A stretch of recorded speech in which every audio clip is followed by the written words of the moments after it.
বাংলাদেশ 5ই আগস্টের অতীতে ফিরে যাবে না। বাংলাদেশে আওয়ামী লীগ ফিরে আসতে পারবে না। বাংলাদেশে দিল্লির দাসত্ব কায়েম হবে না।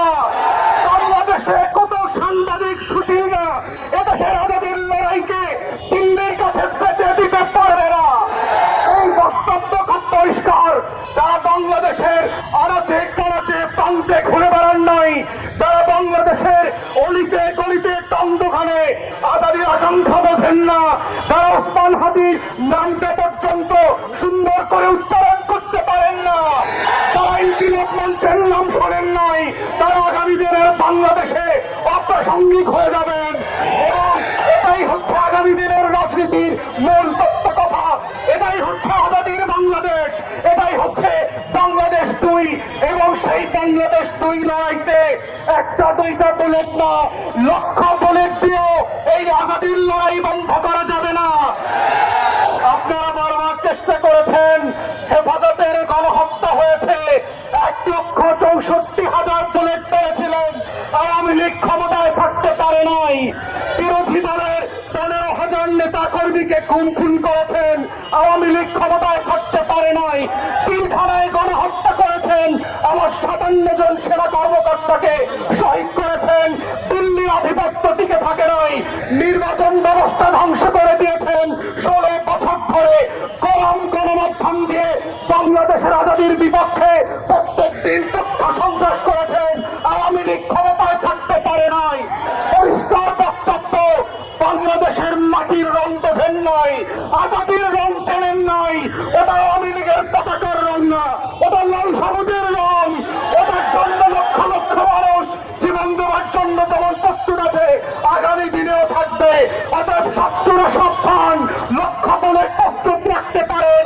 আমরাও লাল সবুজের পতাকা বুকে পেঁচিয়ে দিয়ে বাংলার আনাচে কানাচে আমার স্বাধীনতা আজাদীর লড়াই চালিয়ে যাব।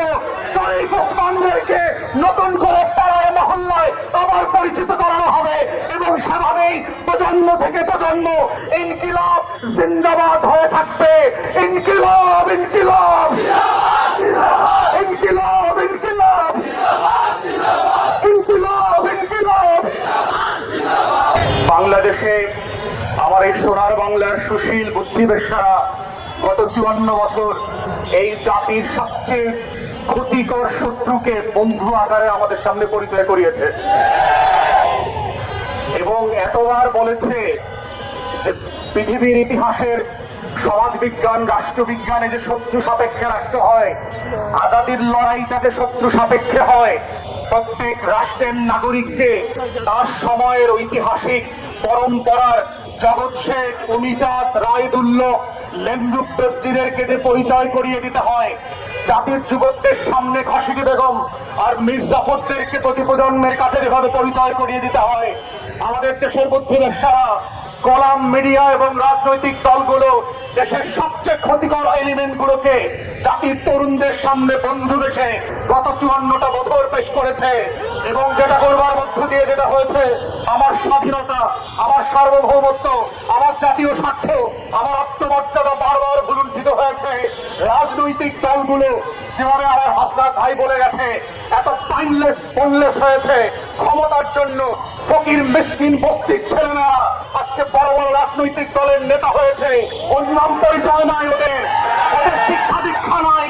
যারা সত্য চেনে না, যারা আজাদীর লড়াই বোঝে না, যারা হাজার বছরের ইতিহাসের স্বাধীনতা সার্বভৌমত্ব বোঝে না, ওই সকল ক্লাউন কোরআনরা আজকে বাংলাদেশের রাজনৈতিক দলের নেতা।